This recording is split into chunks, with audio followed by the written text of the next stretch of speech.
Then after that, you would think something would click. Hey, I just got arrested, because I know he would have gotten arrested on that and made bond, and he would have gotten an attorney. So you would have thought that something would have clicked with that.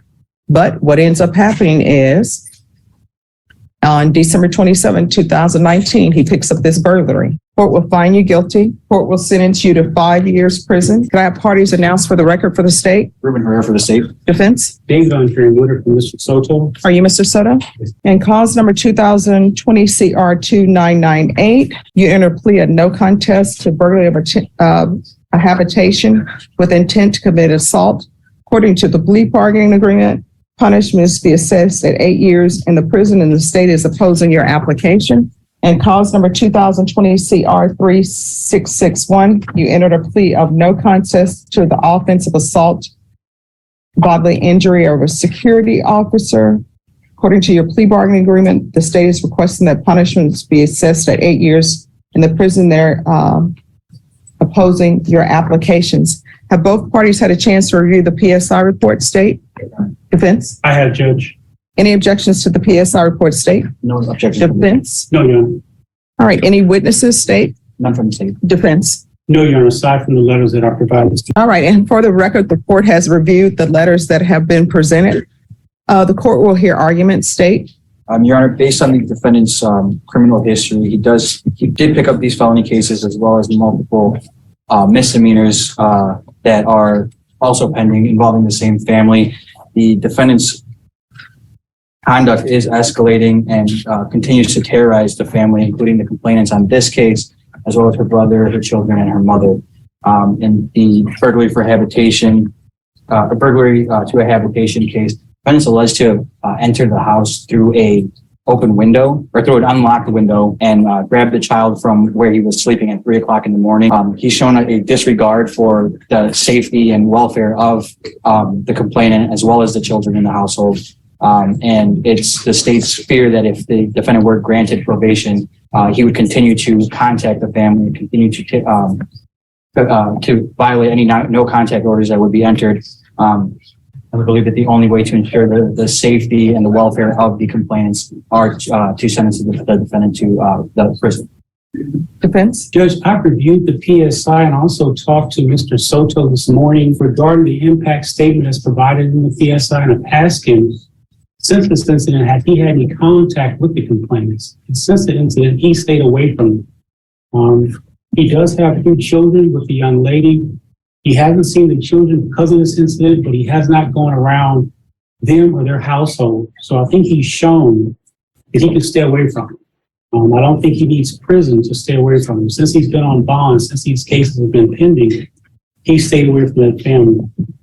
Also, Judge, if you look at his prior history, he does not have any convictions for misdemeanors or felonies. He's 25. He is working. He has support. He has family members here in court with him this morning. He has the letters that were provided to him. I think when we pled on the case, Judge, the court asked him if he was experiencing any substance abuse issues at the time of the offense. He was truthful with the court. He said, yes, Judge, I was under the influence. I also asked him this morning if the court did testing, how would he come up? And he explained to me he would come up negative. He has not been using any type of substances since he's been on bond, since these cases have been pending. He is working. He's working as a painter. He's not on child support for the children, but he is willing to place himself on child support so he can start contributing to their well-being. Also, Judge, the TAC evaluation, I noticed that it is recommending inpatient treatment. If the court did grant his application for deferred, we would ask the court to first see how he does in intensive outpatient treatment, because he's shown that he can stay drug-free. But I do think he would need some assistance with that. Even though he's been doing it since he's been on bond, we would ask the court if the court did grant his application for deferred to place him in intensive outpatient treatment prior to placing him in inpatient treatment. He accepted responsibility for both offenses. He pled to these cases. And now we're here before the court asking the court to grant his applications for deferred. All right, so this is the court's issue. And not really an issue, but these are things that I think of. All right, so he has a felony offense. and I'm assuming this is being taken in consideration, the violation of an order, protective order. That's from December 31st, 2019. The burglary that he pled to is from December 27th, 2019. So let me go in order. So he has a continuous violence case that's December 14, 2018. I'm not saying it's true because nobody pled to that, but that's what he's charged with. Then after that, you would think something would click. Hey, I just got arrested, because I know he would have gotten arrested on that and made bond, and he would have gotten an attorney. So you would have thought that something would have clicked with that. But what ends up happening is on December 27, 2019, he picks up this burglary. Then you would have thought something clicked with that. But then what ends up happening? He picks up the violation of the court order or bond order or protective order on December 31st, 2019. And you would have thought that it would have been like, hey, I need to be on my P's and Q's because I picked up all these felonies. I understand relationships, and sometimes people don't love each other anymore and they have children and they got to make it work for the children, or they got to stay respectful to each other because they got to raise children together. And as everybody know, even though people say, we only need to be with each other for 18 years, but people know sometimes you need to be with certain children till they're like 25 or 30. I understand that. But then what ends up happening? He ends up picking up another case that he pled to, which is the assault case, on September 17th, 2022. So he has some issues. And I don't think that probation at this time is appropriate for him. Is he on GPS? He is, Judge, and since he's been on GPS, he has not violated the GPS. Oh, because he's on GPS because of this. And I'm not the judge who gave him probation for continuing to pick up cases. Some other judge did that, and the only thing I came back to do was probably add the GPS so that everybody would know where he was. So I'm not inclined to give him probation. I'm not going to give him probation. I'm going to sentence him, and I will retain jurisdiction. So in cause number 2020 CR 2998, court will find you guilty.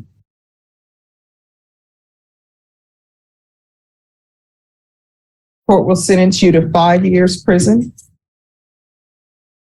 Give you credit for any time served.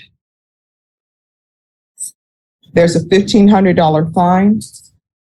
Time and money will run concurrent. This will run concurrent with 2023 CR 0463W. Take in consideration 2022 CR 3661, 2021 CR 3086, Night Mag number 679462. The following county court cause numbers: 634960, 6048888, 630200, 634987, 634989. There's an affirmative finding of family violence. There's to be no contact with Augustine Olvera, Olvera, Elvira Olvera, Galilea, Gaillilea, Olivera, and John Mello, Mellow. Give you credit for any time served. And that cause number, I'm showing you what's entitled Trial Court Certification of Defendant's Rights to Appeal. Did you review that with your attorney? Did you understand it? And did you sign it? Yes, ma'am. All right, because this is a plea bargain agreement, because I followed your plea bargain agreement, and because you waive your right to appeal, you do not have the court's permission to appeal. Because this is a felony conviction and also affirmative finding of family violence, you're not allowed to own or possess any weapons or ammunition. If you have a question over what a weapon or sentencing you to 5 years in the prison, give you credit for any time served. This will run concurrent with 2020 CR 2998. There's to be no contact with Bentley, Bentley, Beer, Ber, Garden. Court will give you credit for any time served. Showing you what's entitled Trial Court Certification of Defendant's Rights to Appeal. Did you review that document with your attorney? So, Did you understand it and did you sign it? yes, ma'am. Because this is a plea bargaining agreement, because I followed your plea bargaining agreement, and because you waive your right to appeal, you do not have the court's permission to appeal. Do you understand? Because this is a felony conviction, you're not allowed to own or possess any weapons or ammunition. If you have a question over what a weapon or ammunition is, you'll need to speak to an attorney. You understand? All right, we can go off the record. I'll retain jurisdiction. Both cases, Judge? Yes. Sometimes, it is about it's always about rehabilitation, but it's also about protecting the community, and it's also about punishment. Sometimes people think the justice system isn't about punishment, but really, all these cases, there's an air of punishment involved, hopefully rehabilitation. I know you probably think this is the end of the world. I came in here, I'm going to prison, but you're young, you still have a chance to get your life together. Please don't go to prison and get a bunch of tattoos because you're clean shaven now. Please let it stay that way, okay? All right, thank you.